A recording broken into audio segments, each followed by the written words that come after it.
Welcome today's USP and Pharmatech webinar, Modern Quality Techniques. Thank you for taking time out of your busy schedule to join us. Next. Each registration is unique and grants the rights for individual registrants only to view this webinar. Sharing this webinar will unregister viewers either during or after this performance violates Pharmatech Associates copyright and it's prohibited. Next. If you have not already done so, we ask that you take time to read the Pharmatech Associates course disclaimer. You can download this presentation, including the disclaimer, from your USP Education account. Please follow the instructions in your confirmation email to download the presentation. Next. We have three presenters today. Stephanie Galding, Managing Director of Pharmatech Associates, Mike Porter, Vice President, Regulatory Compliance at Pharmatech Associates, and Elaine Lee, Senior Consultant, QA at Pharmatech Associates. Welcome and thank you to you all for presenting. I will now hand it over to Stephanie. And thank you very much. We're very happy to be here today and talk about some modern quality techniques. As our host indicated, I've got joining me today Mike Porter, who is actually our head of operations here on the eastern side of the US. Mike, if you'd like to say hello and introduce yourself real quick. Hello, everyone. I've been with Pharmatech about 1.5 years and over 35 years experience in the quality side of the pharmaceutical and medical device industry. So excited to meet you all today. Yeah, and we've got Elaine Lee, who is one of our senior consultants, also joining us. If you want to say hi and tell us just a little bit about yourself. Hi, this is Elaine. I'm happy to meet you all, and it's my pleasure to be giving my first USP webinar co-hosting with Stephanie and Mike. So I appreciate this opportunity. I have also about 35 years of experience in the industry, and I've been with Pharmatech about 4 years now, doing all kinds of QA fun activities. Fantastic. Thank you both. Thank you.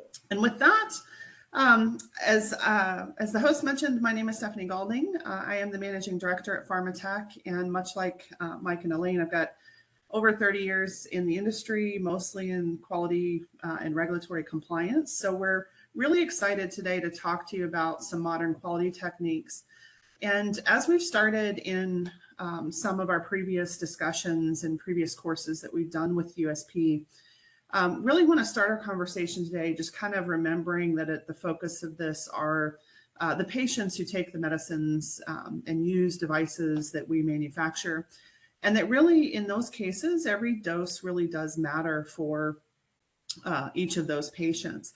And in order to ensure that they get the doses that they need, we really are, it's really incumbent upon us to have a safe and reliable supply chain as part of that process. And so as we've done these series of webinars over the last year, we really are focusing on providing information that really helps organizations understand how we can satisfy those patient needs as part of the course of our actions.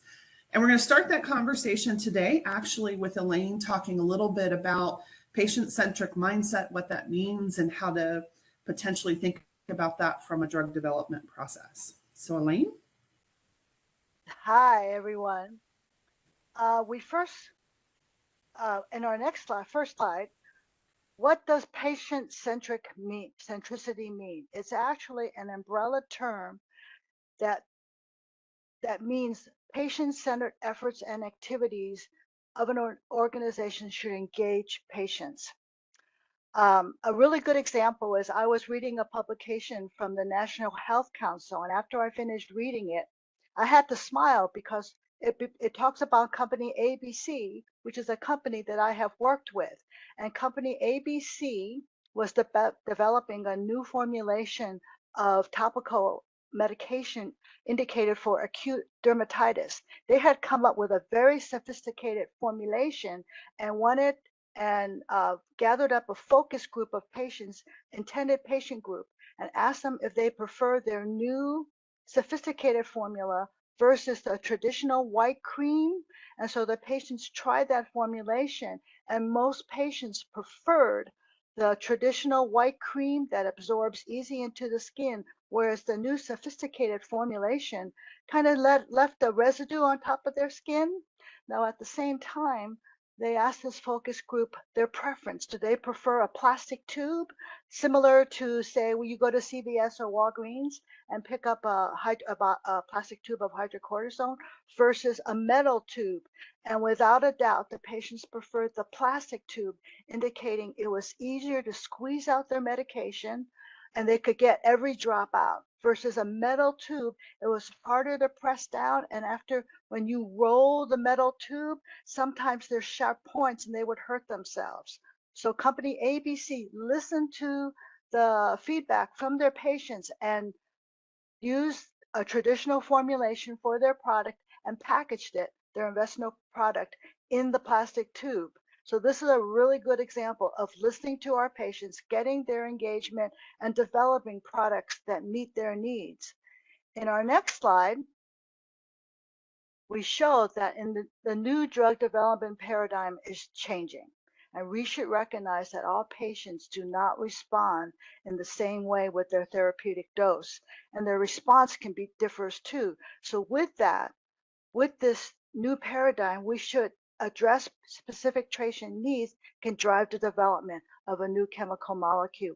And a good example, formulations that are IV infused typically involve the patients to schedule an appointment, travel to the medical facility, wait to receive their medication, and as they're called up next, they prepare their site. The nurse administers the drug. There are facility costs associated with that. After the drug is infused, they have to wait. The nurses want to make sure everything, all your vitals are or back to normal before they send you home. This may take half a day, a whole day. If we can consider alternative formulations, perhaps a sub-Q formulation where the patients can deliver the medication at home, this only reduces the burden of the patients and drives patient compliance. Now, in our next slide, we can implement human factors engineering in designing our medicines as well as our medical devices. Now, some of you may be saying, what is human factors engineering? Well, that's a really good question, because I didn't know myself until my daughter decided to obtain her master's degree in human factors engineering. So I was just curious, and she just told me this is a way to focus on your targeted group, whether it's consumers or patients, to make products user-friendly and listen to the feedback. She develops software formulations, new products for software. And so they look at how the screen is set up and what fonts look good and all these kind of things. Something that we all could possibly relate to is in an airplane. The pilot, everything should be right at the fingertips for the pilot. And they use human factors engineering to measure the distance, the typical distance of their fingers to the touch panel. What buttons are more important? What colors should the buttons be? Do they prefer a button, a click click, a turning knob? All these is considered when they design the console of an airplane, because passenger safety comes first. Now, how do we implement human factors engineering in our industry? Our next slide shows a medical device that did just this. This is not actual size, but this is called the Freedom Edge syringe infusion system, where slow infused products can be delivered safely in the comfort of a patient's home. This site provides the patient, as well as their site, excellent YouTube videos, very short sequence showing how you prepare the area to prepare your drug, how to prepare the drug, how to prepare the site, and finally, how to use this device. And you simply, it's a glass vial, and they show them how to puncture the top of the stopper and then attach tubing, and that tubing goes into this syringe, and after all the medication is taken into that syringe, you simply close the lid and you already have prepared your injection site, and you can just receive the medication there at home. This is not actual size, it's actually a little bit smaller. And I was reading the patient testimonials on this, and they just say it's so convenient. um, they're they're they never forget to take their dose. They can take it with them when they travel. They can take it with them to the beach. Requires no batteries. They can just slip it into their purse. So here's a great example of how we can use um, our new technology to develop and make delivery of medications friendly. Now, in our next slide, we show how you have probably seen the typical drug development roadmap where we start from drug discovery to post-surveillance, post-market surveillance.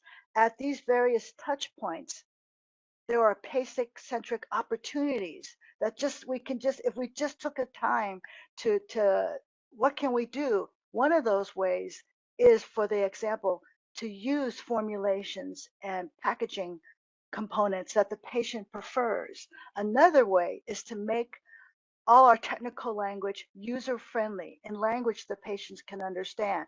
Everyone uses their smartphone.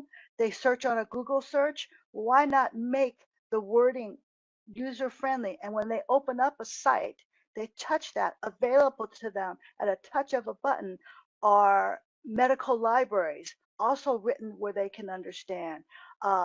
Patient advocacy groups, support groups, literature, just at a touch at that one website. So this is a great information, a great way to empower our patients who are core to the overall success of our clinical trials.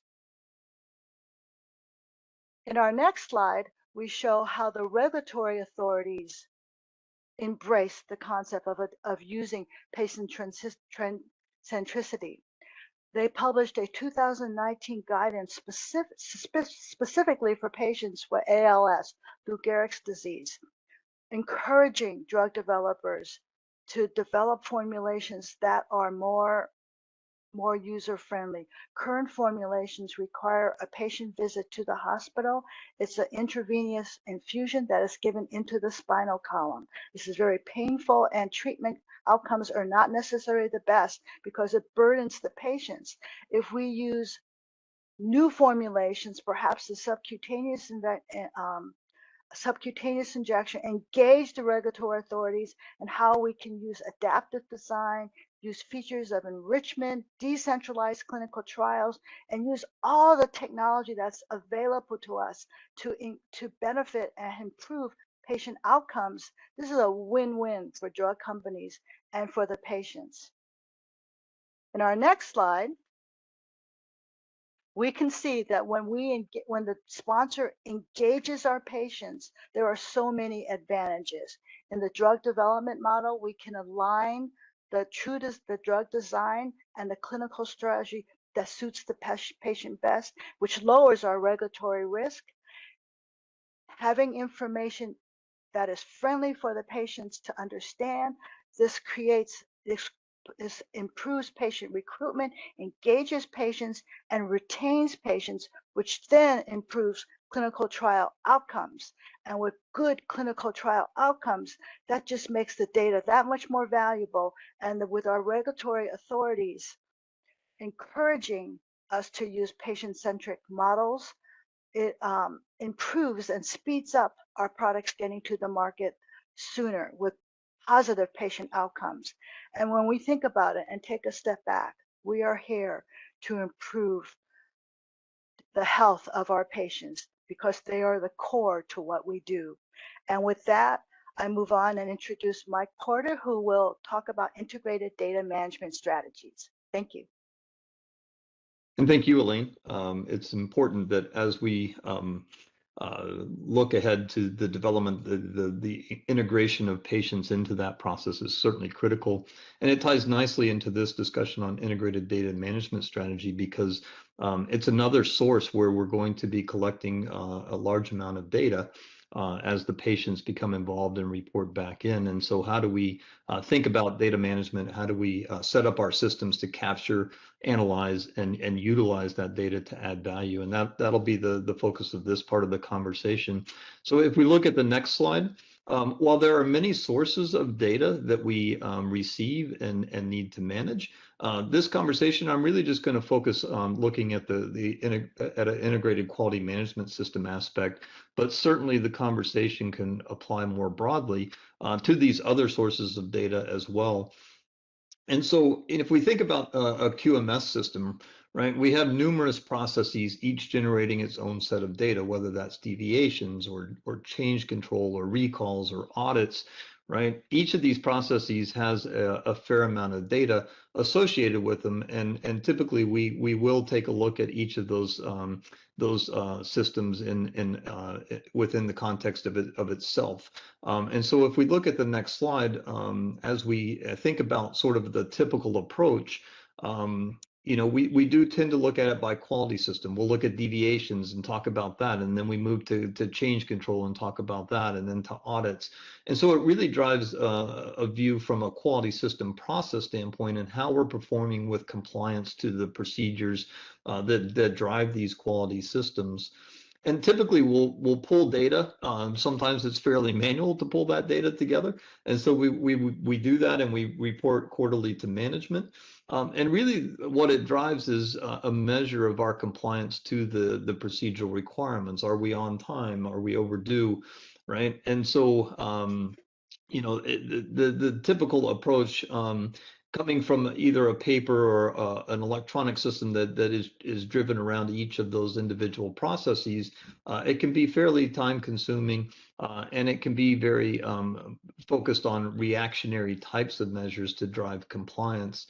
But if we think about moving towards meaningful key quality indicators, or KQIs, that really help us assess our risk management program holistically, what we want to do is look at the opportunity to review our data in a different way, and really drive a more robust quality management system, as well as driving proactive ownership and accountability throughout the organization. And so if we think about implementation of an electronic quality management system and taking an integrated approach, we can now start to look at the data by process, right? By example, label accountability, or informed consent in a clinical trial, right? We can see how many times those types of processes show up across our quality system, whether it's in an audit, or whether it's in a deviation, or whether it's in a change control, right? And really help us to look differently at the data and drive focus based upon risk that I can assess from that holistic view. These systems also offer the opportunity to continually monitor the data and provide real-time updates and feedback and answers to questions, rather than the manual processes that can be cumbersome that we can do on a quarterly type of basis. But really the goal with looking at how we set up our data within these systems is really to drive prioritization, to streamline and improve the overall compliance within the company by seeing the data differently. And many times when we set up an EQMS, we focus on the process and how the process is going to flow in the system, what the accountabilities are within the system for the different roles in the company. But many times we don't necessarily upfront think about the data that we want to analyze out of the system, and think about how to organize that data in a way that gives us that integrated view and gives us the maximum value from the data analysis. So in the next slide that we have, this kind of gives some particular examples, right? In the typical approach, I'm looking at the percent overdue, either as a whole or by department. I'm looking at the number that are more than 30 or 90 days overdue, the number opened in a particular quarter, right? I'm looking at very discrete metrics for a particular element of the quality management system, whether that's deviations or audits or change controls, right? But if I take the more integrated approach, I can start to look at how many times does a particular process show up across all of my quality system elements, right? So label accountability, for instance, I can look at, what issues am I having in training, or how many quality events, or how many customer complaints came in, or how many times is that showing up in an audit or driving a recall, right? I can look across all of those because I might get a different risk assessment looking in total across my quality system, as opposed to if I just look at quality events or I just look at audit findings. And so it gives us a chance to view the data differently, but to do that, I need to be conscious of that as I build my data structure and plan my reporting capability. And if we move to the next slide, the advantage of this integrated approach is really the ability to drive a risk dashboard that looks at these various processes, right, and starts to measure the severity of the risk against the frequency of occurrence and how often it's happening, right? And this is very different from just a overdue mindset, right, or a compliance mindset against my procedure, because it's a different way to really drive signal detection and help me use risk to drive my resource assignments, whether that's time or dollars or effort, and to driving the improvements that are really going to drive the processes forward and also impact ownership and accountability across the organization. So this ability to view the data holistically is helpful to give me a very different perspective on where my risks lie versus simply looking at the number that are overdue within a given quality management system element. And again, I can take this concept and I can apply it broadly. I can apply it to all that patient information that's going to come in from being patient-centric in my development activities. I can apply it to other elements of my data, whether that be in the clinical space and the data that comes in through an EDMS or other systems, or even in the manufacturing space beyond just the QMS elements. So this ability to look holistically is an important one for us, especially as we generate new sources of data and think about how to manage those. And I like the quote on the next slide, which talks about the fact that many times we spend a lot of time designing the bridge, but don't think enough about the people that are going to cross it, right? And I think in concept here, we spend a lot of time thinking about our process design and how we're going to structure those and implement those within a software tool or an electronic quality management system in this case, right? But do we spend enough time upfront thinking about the data that's going to be generated, how we want to organize that data and use that data, and how we can represent that data in a way that really helps us add value to the company and also drive accountability and ownership within the company? So as we've talked so far, right, we look proactively at bringing patients into the process of drug development. We're talking here about being proactive and thinking about the data sources and how to manage that data. And in the next section, I'll turn it back over to Stephanie to talk about how we can be proactive and really thinking about the regulatory intelligence processes that we have and that we can leverage. Thank you, Mike. So really want to start our conversation, building on what Elaine and Mike have shared, and talk a little bit about regulatory intelligence. We're going to start by really kind of aligning on a definition that I have pulled from a Regulatory Intelligence 101 book that's been published by the Regulatory Affairs Professional Society. And I use this definition because I think it, in my mind, sums up really what is it about regulatory intelligence that we're trying to accomplish. And she defines regulatory intelligence as the act of gathering and analyzing publicly available regulatory information. This includes communicating the implications of that information and monitoring the current regulatory environment for opportunities to shape future regulations, guidance policy, and legislation. And I think it's important to understand that this gathering of publicly available information is just one piece of it. It's not sufficient to say that I'm going to have a regulatory intelligence program and I'm going to integrate that into my overall organization my overall quality management system, my overall drug development programs, if all we're doing is gathering the information, but we're not processing it or using it in any way, shape, or form. So as we look at this, there are many benefits to kind of considering implementing regulatory intelligence programs. And I would say as consultants, we see a lot of firms have really strong regulatory intelligence programs. And then we have others that are just beginning to broach this question of, do I need one? Why would I need one? What's the benefits of it? And I would say across the board, what we've seen is that a strong regulatory intelligence program that really does exactly what Ms. Tuttle describes in her book is going to increase or speed up the time to market. It's going to help you get through that drug approval process faster because you're going to be spending time gathering information about what might be changing around clinical expectations for your product as you're going through your clinical strategy execution. And that way, when you go to submit, you're aware of those things. You've already planned for any of those potential changes in requirements or expectations. Therefore, the likelihood that you get rejected on your application decreases because you've been proactive in understanding what those new requirements are.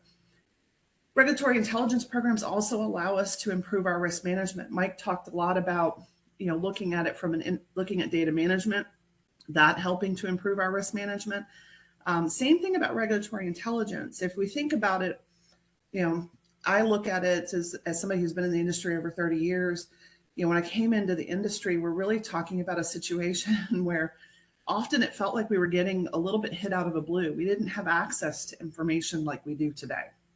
And it can be uncomfortable when all of a sudden a requirement changes and a compliance requirement changes, or a expectation around your submissions changes and you didn't see it coming, and therefore you didn't have time to plan for it.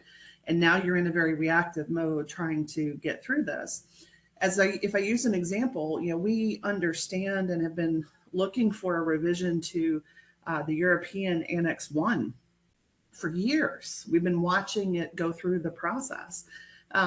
Being proactive and understanding where things are in the process, what's changing about the drafts of guidance documents, how that might impact my manufacturing facility or a submission, allows us to be more proactive. It allows us to be more efficient.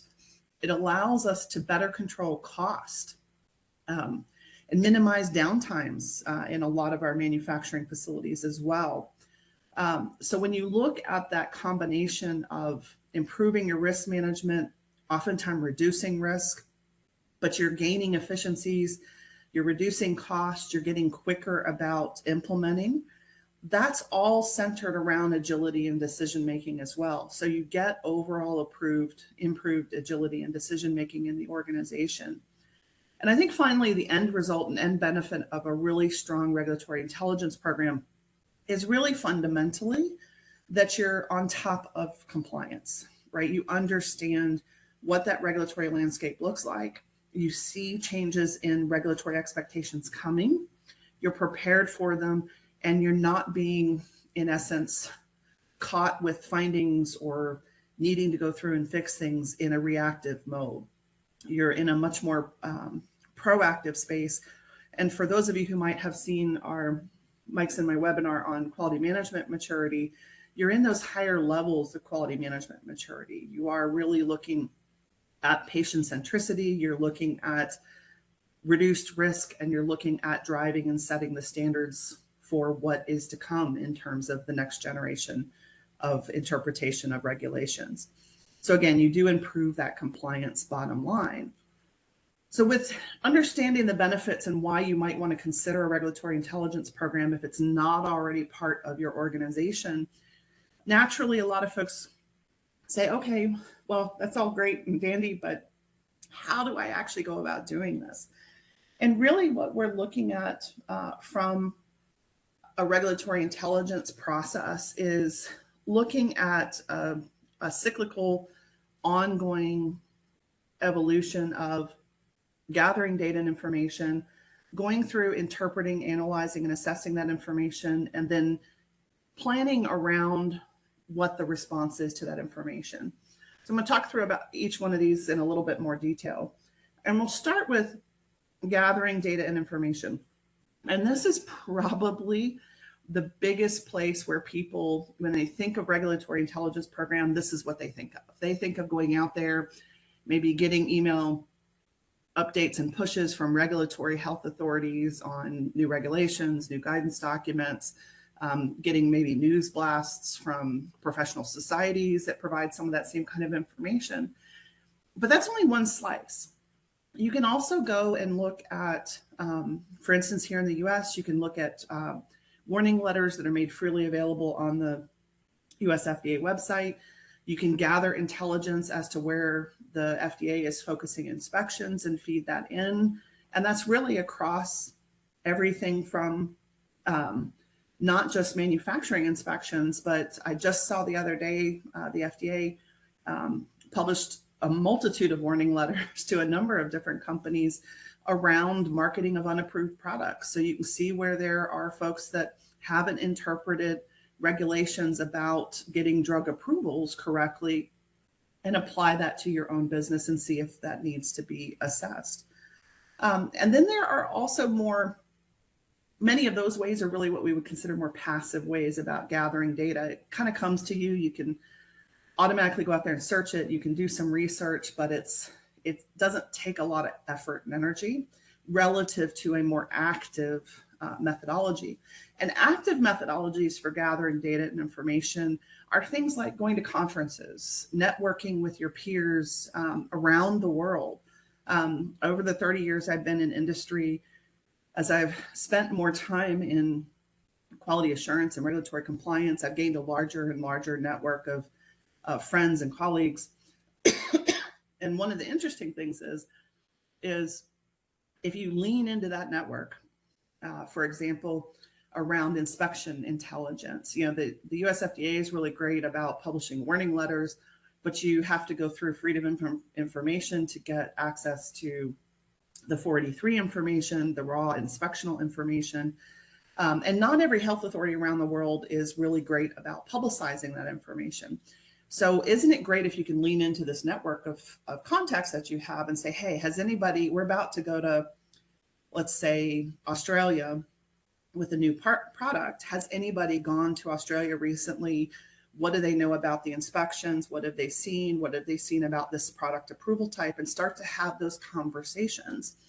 And what you find is when you develop these little networks and lean into them, that you get real-time signals of what's going on in terms of interpretation and application of regulatory standards, guidances, and you can see the bar starting to move in many areas. And that's just a couple of examples of those more active ways of gathering data that require a little bit of critical thinking, that require some time and effort to invest in beyond just kind of I can go to a regulatory agency's website and find what I'm looking for. Well, yeah, we can do that. But sometimes the best intel about what's going on is from colleagues, is from peers in the industry. And so things like conferences, things like blog posts for people that are able to get to conferences if you're not able to get there, or leaning into your own networks is certainly a great way to do that. And so many folks will gather all that data and stop right there. That's really not a healthy and robust regulatory intelligence process, because what that does is it says, okay, well, you gathered the data, but you're not doing anything with it. And really what you need to do is take that data and put context around it. You need to take the context of your organization. What products are you manufacturing? What localities are you manufacturing or supplying into? So if you're manufacturing products for the US, the European market, and the Australian market, you need to make sure that your regulatory intelligence is covering all of those spaces and that you're assessing the impacts across your organization. It's really simple when you're a one product, one country type of operation. It gets more complex the more global you get, the more locations you have, the more products you're manufacturing. And this effort to take that organizational context and layer it across the information that you're gathering is a process. And it often requires people who have lots of expertise that can read and interpret, understand maybe the intent that's behind some of these proposed guidance documents or newer guidance documents, and look at the organization and say, okay, this doesn't apply to us, but this other one does. And this is what we need to think about. And this is who we need to start to get to look at this and really start to build some plans around where do we go from here. So this secondary phase is really, I think, one of the most important pieces of a healthy, robust regulatory intelligence process, because if you don't put the organizational context around that data and information, it's just data and information. It doesn't really convey into knowledge and action. And once you kind of move through that interpretation, and I'm going to analyze this information and I'm going to make some recommendations out of it, then it really comes into putting things into action. And this really stems around developing what the organization needs to do. Is there a response or a change or some sort of action that's necessary? And if so, what is that action that is ultimately necessary for the organization to take? And not just stopping there, but saying, okay, well, Jane is going to go own this activity now, right? She's going to make sure that we either get this implemented into our submissions or we're going to get this driven into our QMS. She's going to own this and she's going to report back once it's completed. And that way you kind of get this full closed loop of, I've gathered information, I've sifted through all of that, developed what's relevant, assessed how it impacts my organization. And now I'm proactively putting changes in place to make sure that I can meet those requirements as they evolve. And that is a fully functioning regulatory intelligence process. And I have to admit that when we sit down and have conversations with clients and they're really looking at regulatory intelligence as just gathering the data, gathering the information, that's really only the tip of the iceberg, so to speak. It's the easiest piece to do in some ways, shapes, and forms. But they miss the really impactful pieces and the ability to really stay ahead of things. And really, for instance, if you want to be on the front edge of quality management thought processes, then you have to have a strong regulatory intelligence program so that you can see the changes coming. You don't want to be on the back end after a new guidance is published going, oh, now I need to process this and deal with this in my company. So again, and you'll have a chance to ask us some questions around any of these topics, but certainly around this as we get to the Q&A portion here. But much like Mike talked about, I like to think about, and I want to summarize really regulatory intelligence with one of my favorite quotes from Jack Welch, who many of you may know, CEO of GE at one point in time. And he was prolific about many things, but one of the quotes that I tend to gravitate to when we talk about regulatory intelligence is just a standard business quote that he has that says an organization's ability to learn and translate that learning into action rapidly is the ultimate competitive advantage. So if we think back to wanting to get our products to the patients who need them as quickly as possible, to find and meet those unmet needs, a strong regulatory intelligence program helps us with that process. It helps us with our time to market. It helps us find and make sure that we can get there as quickly as possibly and satisfying all the requirements along the way. And without belaboring the point too much, I think any type of modern quality management system that doesn't understand and employ a regulatory intelligence arm to it is never going to get beyond just basic reactive compliance. You're always going to feel like you're trying to catch up and that you're not able to take the time and effort and energy to plan appropriately. And as many of us who've been in the industry a long time know that sometimes new guidance documents, sometimes regulatory changes mean that there are more significant and costly changes that a company has to make. And that takes time and effort. And so being able to see those signals early, Mike talked about early detection of signals, being able to see those signals early is extremely valuable. It puts us ahead of the pack when others aren't detecting those signals and reacting to them in the same manner. Apologies. And that's all really the prepared content that we had for today. And at this point, I want to make sure that if you haven't started entering questions, that you take a few moments and start to enter questions that you might have for us, because we do have about a good 15 minutes to take questions on whether it's patient centricity, integrated data management, or regulatory intelligence conversations as part of the webinar. Thank you, Stephanie. Using the Conferences.io software, please submit your questions through the social Q&A interface. You will also have the option to unvote a question by clicking the arrow next to the question. Thank you. So we'll start with the first one that's come in while those of you may be typing and getting other questions in. So this one's regarding regulatory intelligence. This person would like to know the consequences or what can be done after the assessment process, positive and negative outcomes. Okay, so let me reread this. Consequences of what can be done after the assessment process. What positive or negative outcomes can arise and what can be done for both cases.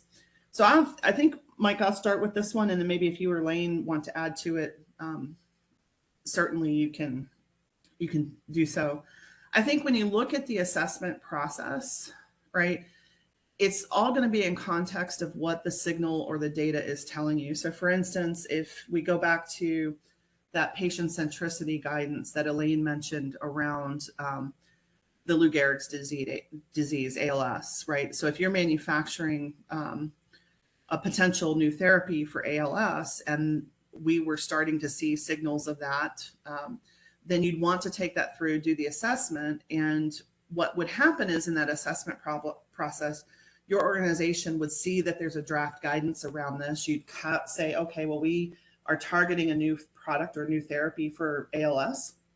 And then therefore, we want to take a look at this guidance. You may or may not want to issue public comments back, but you want to understand what an agency is proposing as the requirements for the clinical programs, and look at your current clinical programs, your current drug development process, and ascertain whether or not you might meet those requirements should they come into play as they are in the draft guidance.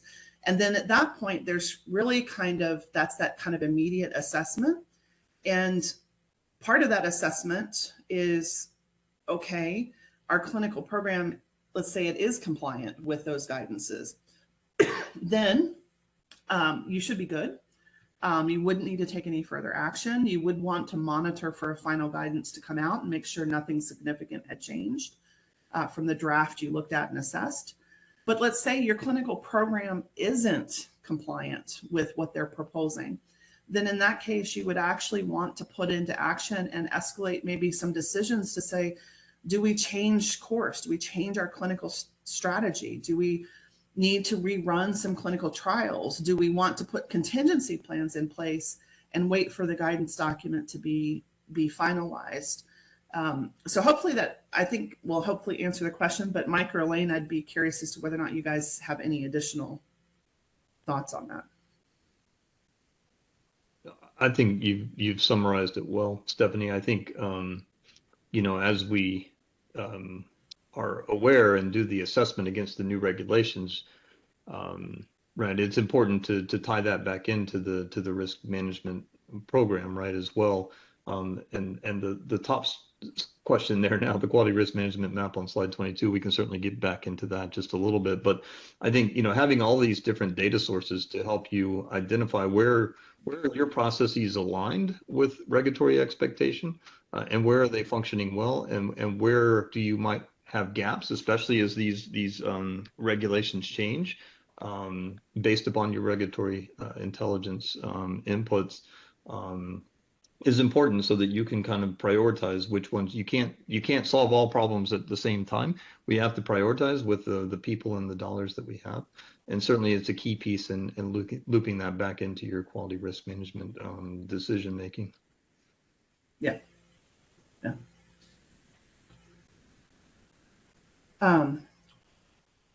So if we look at the quality risk management map, as I was talking, that one moved to the top pretty quickly. So can you talk a little bit, Mike, maybe on how that quality risk management map is developed? Sure. And is it possible to go back to that slide, Stephanie, while we're talking? I think so. Just to have it available to folks to see.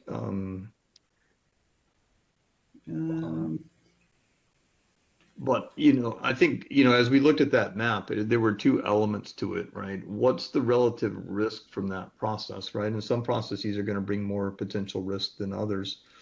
And so the left side was measuring that relative risk from a compliance standpoint, from a patient standpoint, and trying to measure which are lower and which are higher, and then the frequency of occurrence, right? How often is it happening? And that's where your data approach, your view on how you pull your data and look at your data can help you decide the frequency of occurrence, right? If I just look at deviations, I might get a different answer than if I look at deviations and audits and inspections and recalls, right? So, having that more holistic view to assess the frequency of occurrence is really what we want to measure. And then, where I can then focus my risk management strategy is in that upper right quadrant, because those are the things that are higher risk and are happening more frequently, right? And so those are the things that I probably want to focus on and try to get under control and try to bring the occurrence down to the left side, right? I may not change the severity of the risk, but I can certainly change the frequency of occurrence by putting efforts into those programs. So that's really the intent here, is to look holistically at your data and then map that onto a grid like this, and then use that to help prioritize your resources and activities. Yeah, and I think, Mike, your point on, we might not be able to influence the severity of the risk, which is this this left hand axis, right? So for instance, severity of recalls is always pretty high, but what you can do is really try and decrease the occurrence of them, how many times you have them, the reasons for them. You can focus on really those pieces.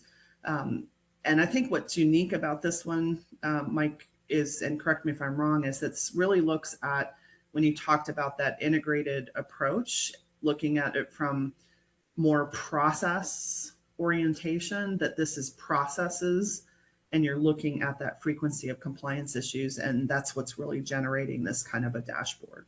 It is. It's not just looking at your deviation data, right? But it's looking holistically at that integrated data view, whatever those data sources might be. And again, we were just focusing on the QMS system here, but it could be broader than that, even based upon some of those other data sources that you might have. Yeah, perfect. I was able to get there, so let me get back to our Q&A. Yeah, and this is why Stephanie navigates and does the slides. Yeah.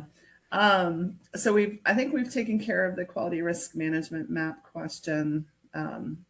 And I think hopefully for the person or the people who are upvoting the one on regulatory intelligence, hopefully the answers that Mike and I provided are there, but certainly if there are additional questions or more specific examples, type those into the Q&A box and we'll tackle those. This last question is always a question that we anticipate coming up, is really, are there specific software that combines all aspects of regulatory intelligence and QMS? And I'm going to tell you right now, no, there isn't one software that does it all. There are certainly really strong EQMS solutions and platforms. There are, frankly, when Mike and I last looked, there were hundreds of different platforms that are out there in today's day and age, a lot of cloud-based solutions tailored to any size of business, some focused on medical device operations, some focused on drugs and biologics, some focused on all product types. So, if you're embarking down selecting a QMS, I think the thing that Mike and I always advocate is when you're looking at requirements, considering the data that you want to be able to generate and getting to dashboards like we just were looking at. If you don't think about that when you're specifying those systems, it really can be difficult to mine that data afterwards. On the regulatory intelligence side of things, there are a number of ways you can go about this. You can set up an in-house program and hire some staff and do a lot of searching manually. You can pursue, there are some companies out there that have what I would call some software programs that basically offer and collect what I would call the passive information gathering piece. So the draft guidance documents, draft regulations, those types of pieces and information, and pull those into kind of a centralized system. And some of them, that's about the extent of what they offer. Others, maybe for a fee, you can get access to their experts' interpretation and perspectives on those guidance documents.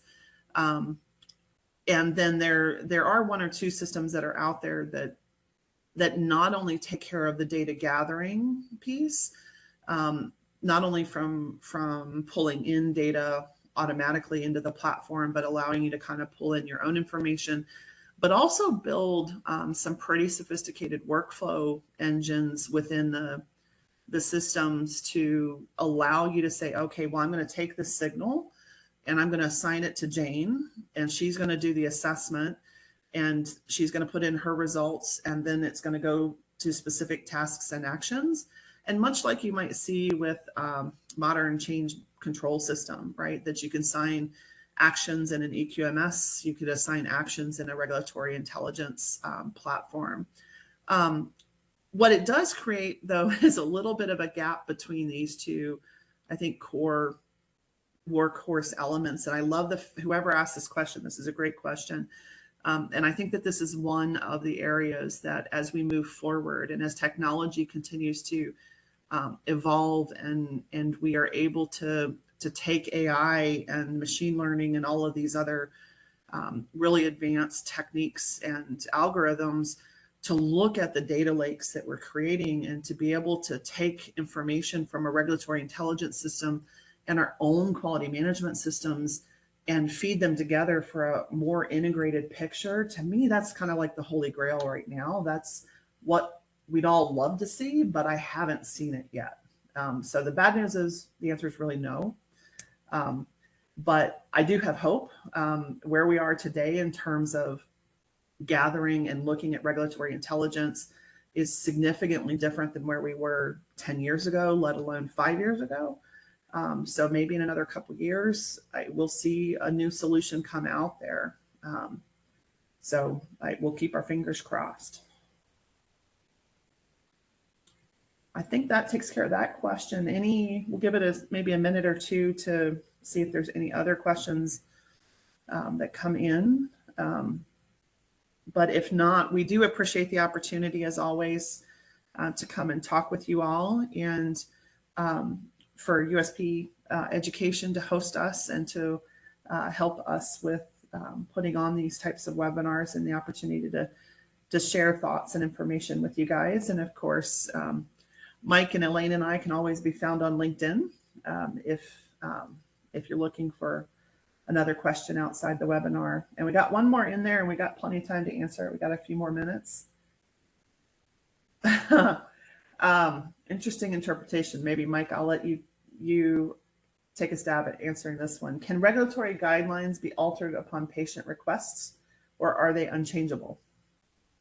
Yeah, I think there are some fundamentals that have to be in place to protect patient safety, and that's considered across the larger population of patients. So an individual patient request,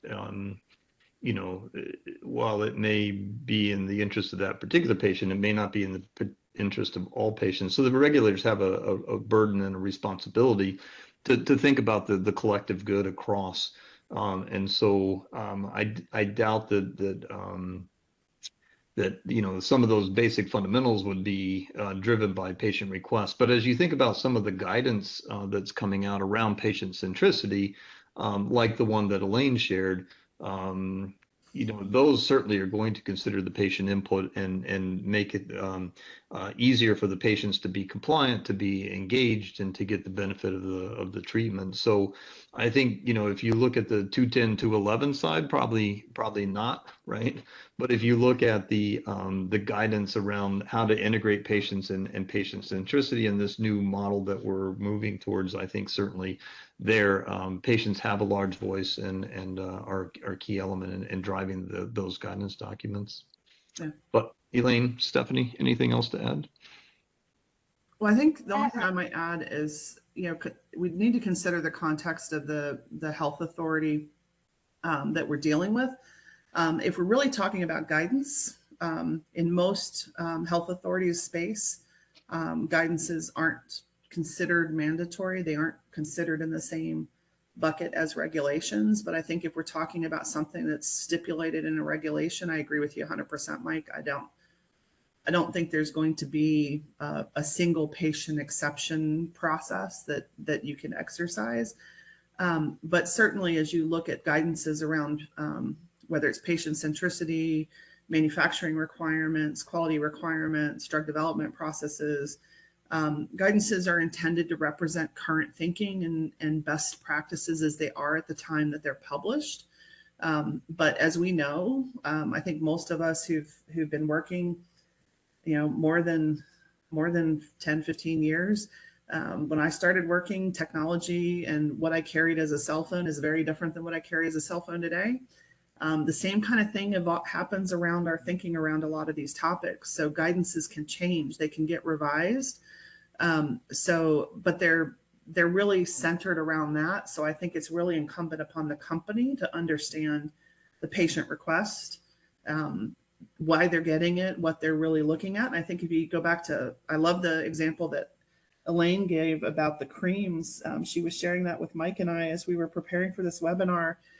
And, you know, the company thought this new formulation was going to be a great success. And the patients came back and said, no, we don't like it. It's sticky. It doesn't feel good on our skin. It doesn't really absorb.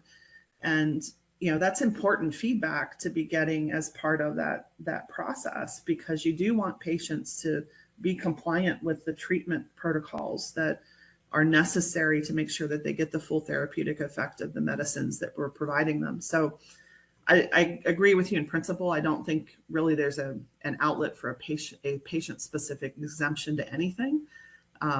But certainly there is some gray space, I think, in interpretation and application of guidances to a patient population.